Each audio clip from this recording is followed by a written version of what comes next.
Mary, I was just wondering if you weren't back yet from going to pick up Laurel.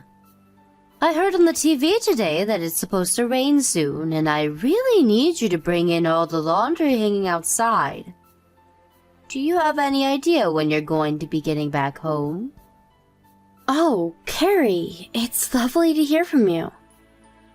I'm sorry, but I had to stop at the bank and I completely forgot to bring the laundry before I left. I'll bring it in as soon as I get home though, alright? I know you will. But that's why I'm asking what time you're going to be home by. And just where are you right now? I'm actually just picking up Laurel from her preschool right now. Then we have to stop by the grocery store to pick up something for dinner. So, if I had to guess, it would probably be about another hour and a half or so. You're not going to be here until 3:30?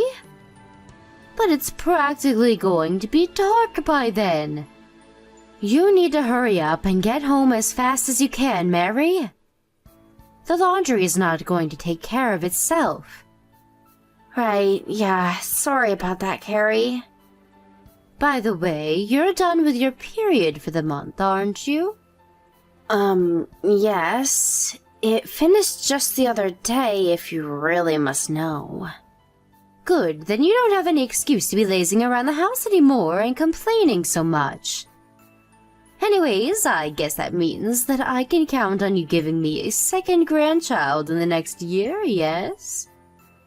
Carrie, we've talked about this before, remember?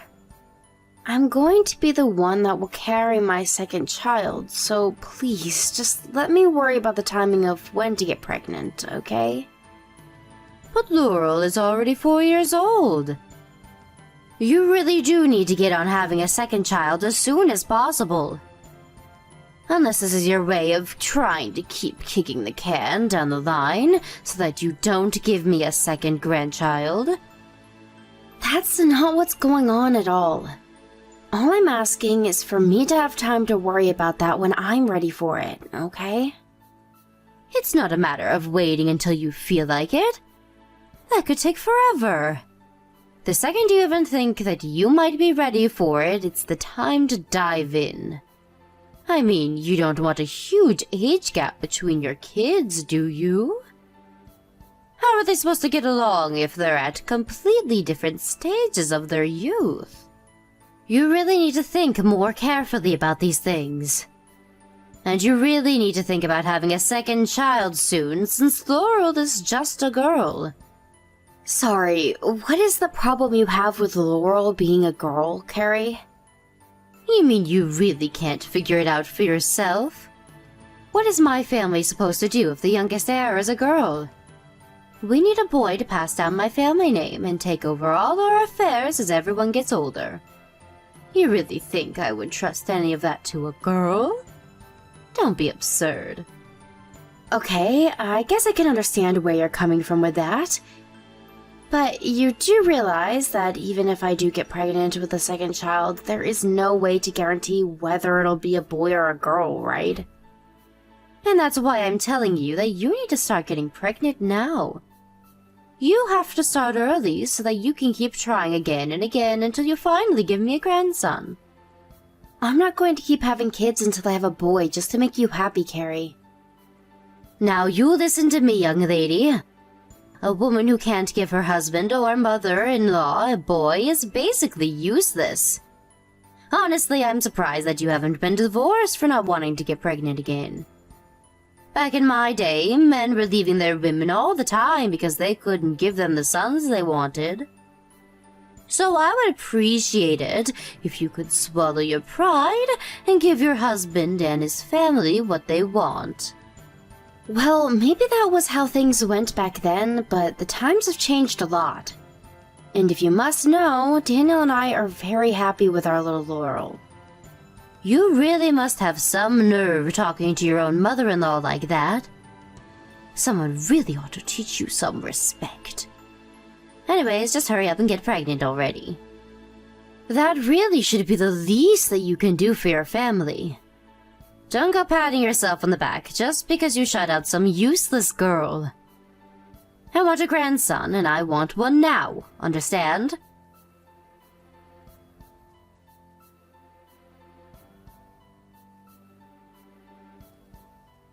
Hello, Carrie. I was just wondering where you are right now.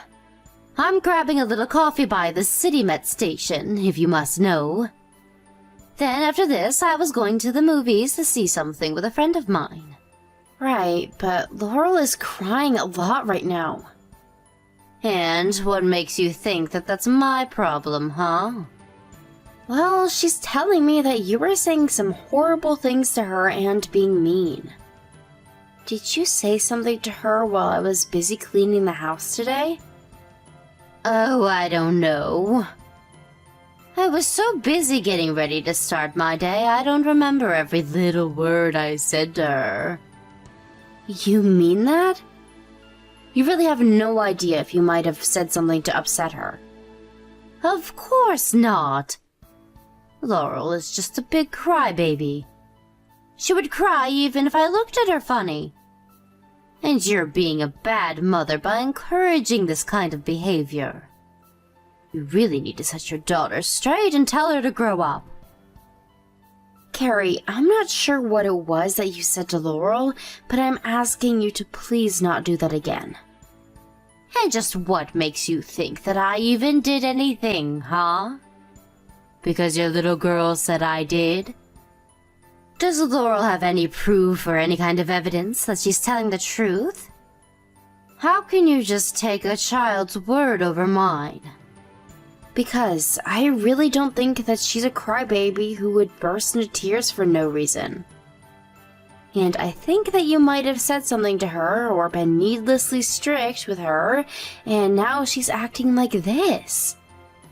And even before this, I saw when you were playing with Laurel not that long ago. You took her toys from her and threw it across the yard. Oh, please. It was not like that at all. I just happened to get it caught on my foot and it just went flying. I can't believe that you and your daughter are so willing to attack me like this. I didn't even do anything and yet I'm being treated like I'm some sort of villain. It's outrageous. Carrie, I know very much how you feel about only having a granddaughter, but the fact is that Laurel is your granddaughter, okay? Not only that, but she's only 4 years old. Can you please just be a little nice to her? If you're looking for someone to blame, why don't you try starting with yourself, huh? You gave birth to a daughter, so all of this is your fault anyways. You've always been useless, and you always will be. I wish you would have given me a grandson and not a granddaughter. So you're telling me that the only reason you're treating Laurel this way is because she's a girl? You really think that you would treat your grandson differently if you had one? I'm sorry, but if that's really the case, I think we might have to rethink living with you. What did you just say? I can't believe that you would try and threaten me like that. What's the matter with you? I'm not making a threat, Carrie, but I am saying that I'll have to talk with my husband about how you've been treating our daughter. If you're refusing to even listen to what I have to ask of you in terms of Laurel, then that's on you. How dare you try and turn my own son against me? It's bad enough having to deal with you and Laurel. This is why I wish that you had a son. Men are so much easier to deal with than women. Can't you just hurry up and get pregnant so I can meet my grandson already? So you really just hate women in general? Even though you're a woman? And do you have some kind of problem with that? Just what is wrong with me wanting to have a grandson, huh? I just mean that I think you would really hurt Laurel's feelings if she knew that the reason you didn't like her was something out of her control.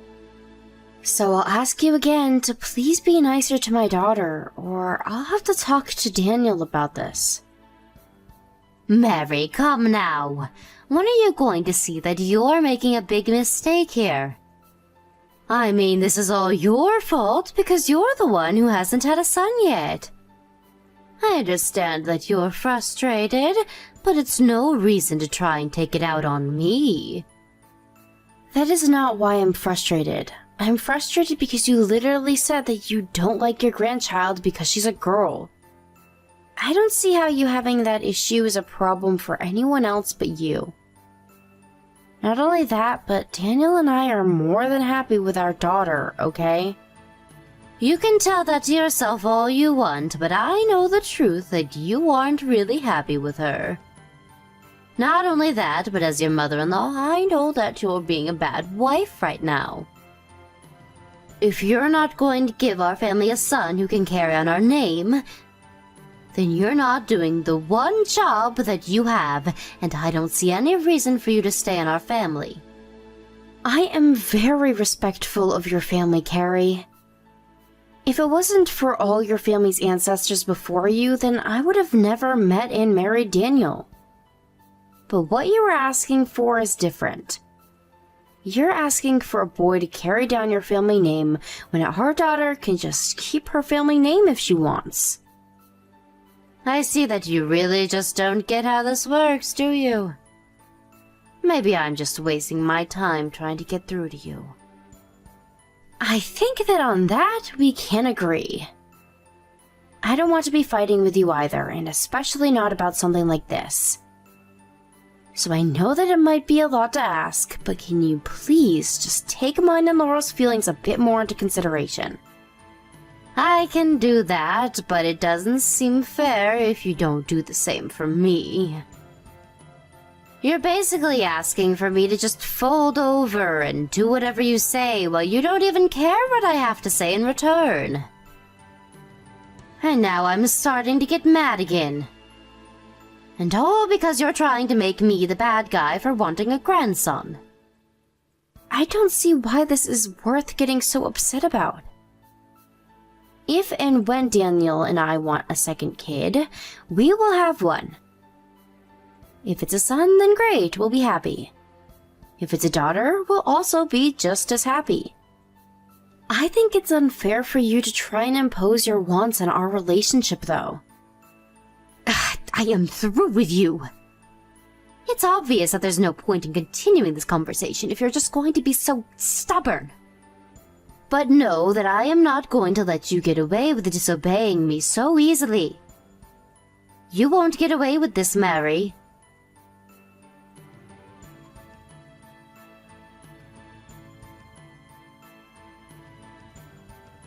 Hey there, Carrie. I was just wondering where you are right now. I'm at a friend's house, if you must know. I know that you're sick, which means that I knew I wouldn't be able to count on you for lunch. So I messaged a friend and asked if I could come over to their house and eat with them. I see. But do you know where Laurel is? I can't seem to find her anywhere. I was just wondering if you didn't take her to your friend's house while I was in bed sick. No, I didn't take her with me. What would even make you think that? In fact, now that you mention it, I think she just ran off all by herself. I guess she finally understood that nobody wanted her anymore and she left all on her own. What do you mean she left? Like she ran away from home or something? That's right, she just ran off. Hopefully never to come back. Carrie, what is the matter with you? This is a 4-year-old girl that we're talking about here. What if something happens to her? Don't tell me that you're really going to try and blame me for this too, are you? It's not my fault that your daughter chose to run off by herself. And you were the one in bed and not watching her. Can you please just tell me which way she went? Did she say if she was going anywhere? Just what makes you think that I would know any of that, Mary? Carrie, you tell me where my daughter is right this second. I am serious. If you were really worried, you wouldn't be wasting your time messaging me. Why don't you go to the police and report your missing daughter? I'm sure it would be faster and more productive than this. Although I don't really care whether or not you find her anyway.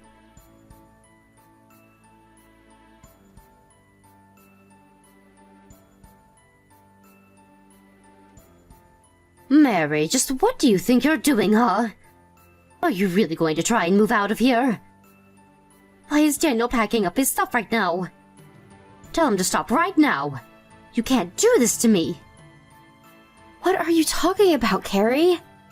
Of course we can and we will. You put Laurel in serious danger.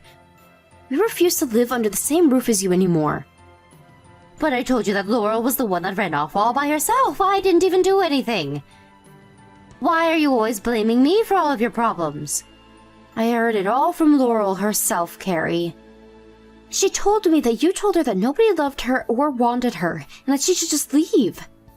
How could you say that to a child? I seriously can't believe that you would do something like that. It's just so horrible. She told you I said that? Well, does she have any proof that I did? She doesn't need any kind of proof, because both of her parents believe her. You mean that you're really going to take the word of a 4-year-old over your own mother-in-law? Have you both lost your minds? Even if Laurel was lying about this, there is plenty of past incidents with you to back up what she's saying. And besides, you're still responsible for not even trying to stop her from running away. I am telling you that this isn't my fault.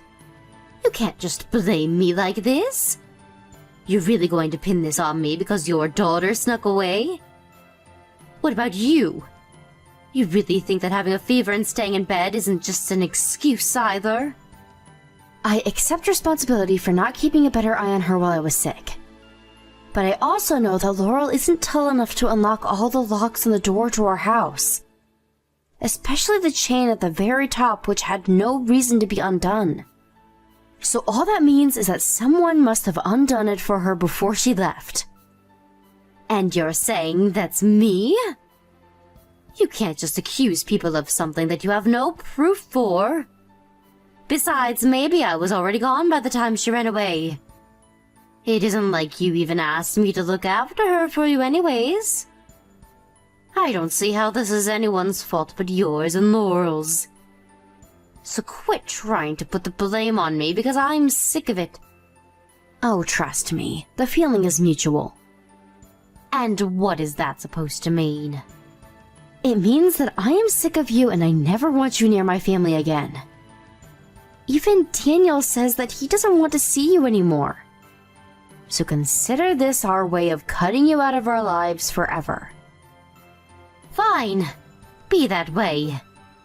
See if I care. I don't need you or Laurel in my life. You realize this includes Daniel, don't you?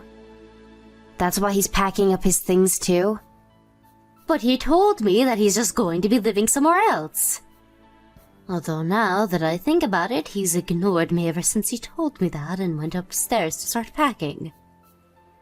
He texted me and said that he just doesn't have the strength to respond to you after what you did.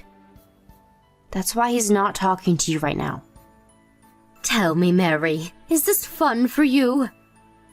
Tearing apart families like this when you don't even have any proof of what you're talking about? If you really think that's what's going on here, then there's no point in having this conversation. I wish that you would just come forward and be mature about this. You realize that if you move out of my house that you'll have to start paying rent for where you live, right? I know that you already give me a little money each month, but rent is going to be much more expensive. We've talked about that and we've agreed that it'll still be worth it. Besides, you were the one who asked us to move in with you in the first place. You said that the house was too big for one person and that you were lonely. I guess I did say that, didn't I? That's right. And you said that it would be perfect because you could just take care of me while I was pregnant. But obviously all of that changed once I had Laurel. After that, I don't think you ever had a kind word to say to my daughter or I. In fact, you have no idea just how patient I've been with you throughout all of this. But I told you that if you moved in, that I would want you to give me a grandson, remember? I wasn't being mean, you just didn't hold up your end of the deal. You have literally had children before. Do you think that you can just decide what your baby comes out as? And do you really think that's an excuse to treat Laurel how you did? You made her cry, and then you chased your only grandchild out of the house because you told her that nobody loved her. If you think that there is any way to come back from that, you are just delusional. Please, can't we just calm down and talk about this? I mean, she was safe in the end, right? Don't you dare tell me to calm down after what you did to my daughter. What if she was in an accident, or got kidnapped, or got hurt somehow? Except for the fact that she did get hurt by you. Okay, geez, I can apologize to her if that'll settle this whole thing between us. Then we can just put this all behind us, right? Is that what you want? You really think that this is all just going to go away?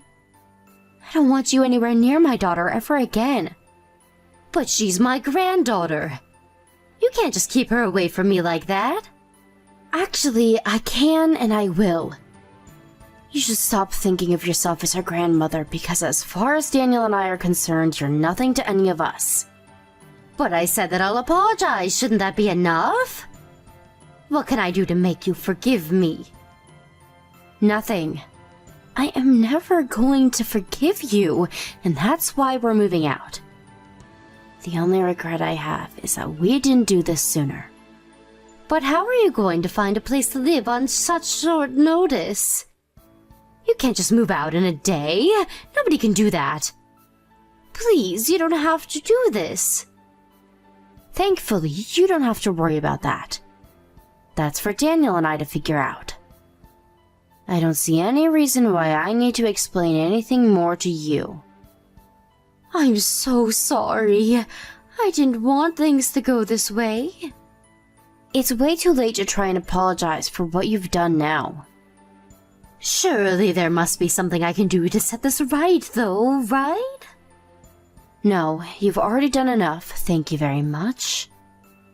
If you really want to do good by us and by Laurel, you can leave us alone and never talk to us again.